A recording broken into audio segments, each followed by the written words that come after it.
Hi, I'm really excited to bring this Christ Revealed interview to you. Let's go ahead and jump in. Well, I started to ask myself as an atheist, hey, are there some things that I believe are true or exist that are extranatural? Mm-hmm. I was a guy who loved thinking about cosmology, and all of us grew up in the Star Trek generation. Right. We were always thinking about space travel and time and all these different issues. And so I was always somebody who believed in the standard cosmological model, this idea that everything in the universe, all space, time, matter, comes into existence from nothing. Mm-hmm. And when we say nothing, we don't mean space, time, or matter. Space is not nothing, space is something. Right. So we're stuck with either redefining the term nothing, mm-hmm. or having to account for some first cause that is not spatial, temporal, or material. Right. Now, if that first cause is also personal, mm-hmm. in other words, if it's not an impersonal force, it's a personal being, mm-hmm. that's still an option, even I think in Big Bang cosmology. So, I always think that this is still a credible, reasonable option for us. And if there is a being that's powerful enough to blink everything into existence, all space, time, and matter, I'm betting that being could probably walk on water. So I think what that did for me is it said, look, I really am focusing on what would be much smaller miraculous activity, mm-hmm. much less miraculous than the beginning of the universe. Right. That would be the Genesis 1 would be the penultimate miracle in all of Scripture, given the way we're thinking here. Mm-hmm. And if that could happen, if there's a personal being that could accomplish that, then I think you've got to at least consider the reasonableness of all the lesser miracles that you see in the New Testament. So that at least kind of put them in play for me. In the end, though, the question is, were these accounts, how do we account for the accounts if they're lies? Right. Or do they imagine them? So I think it's about any criminal investigation. We're looking at all possible explanations when we first begin. And we basically eliminate those explanations that are either impossible based on evidence or less reasonable based on evidence.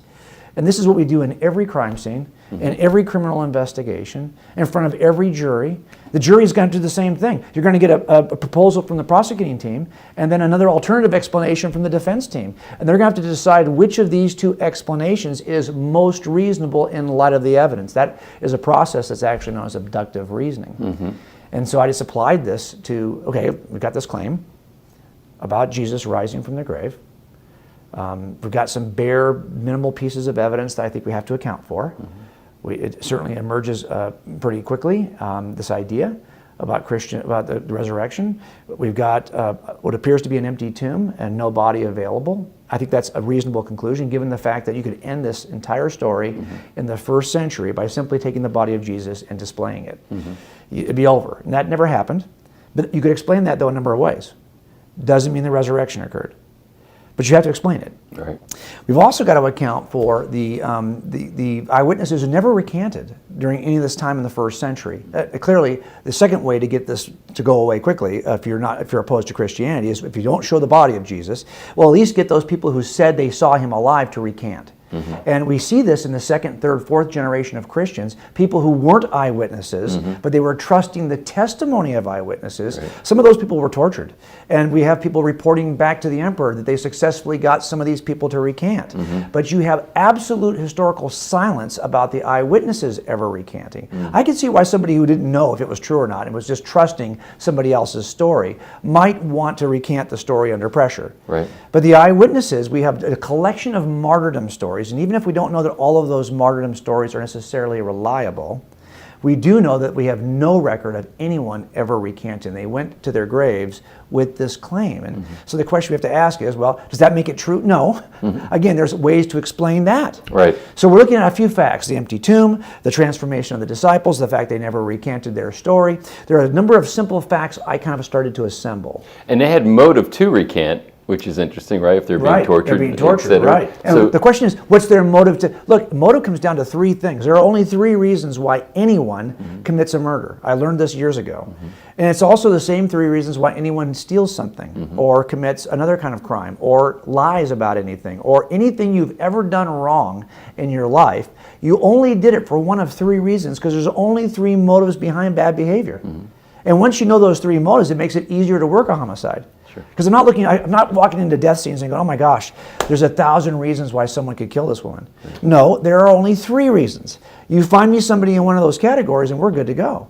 So a lot of what we're doing is not, to kind of blend a metaphor, it's not rocket surgery.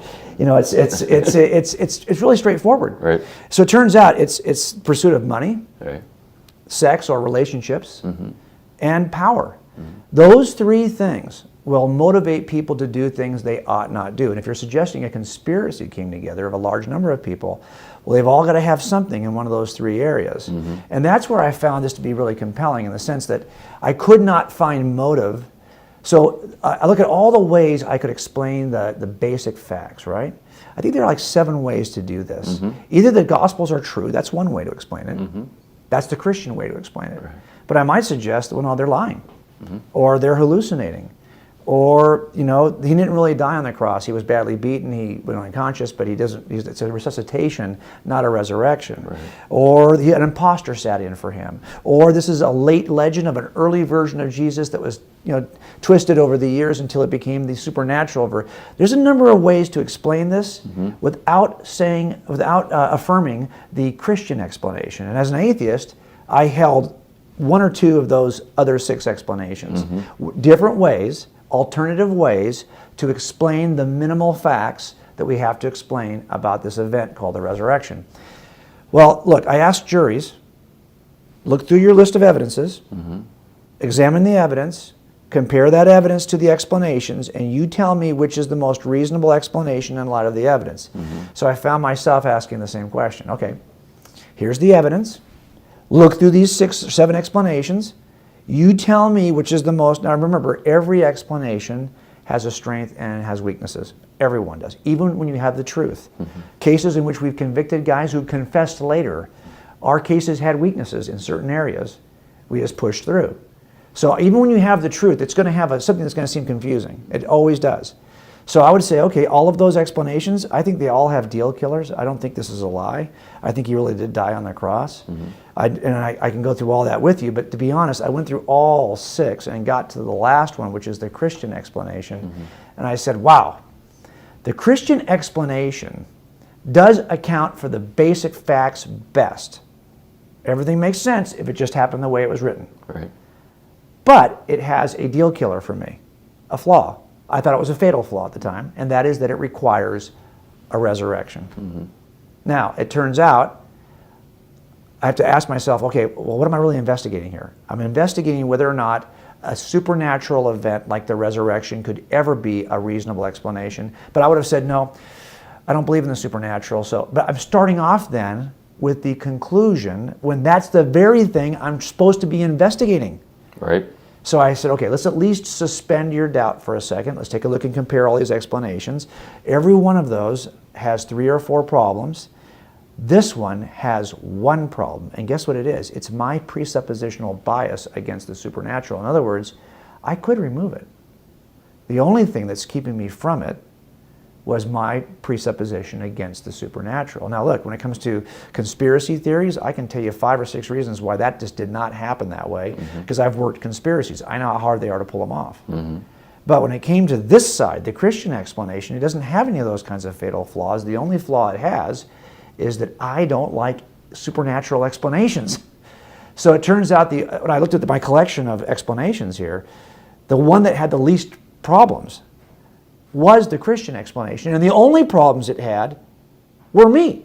My bias against the possibilities of anything supernatural.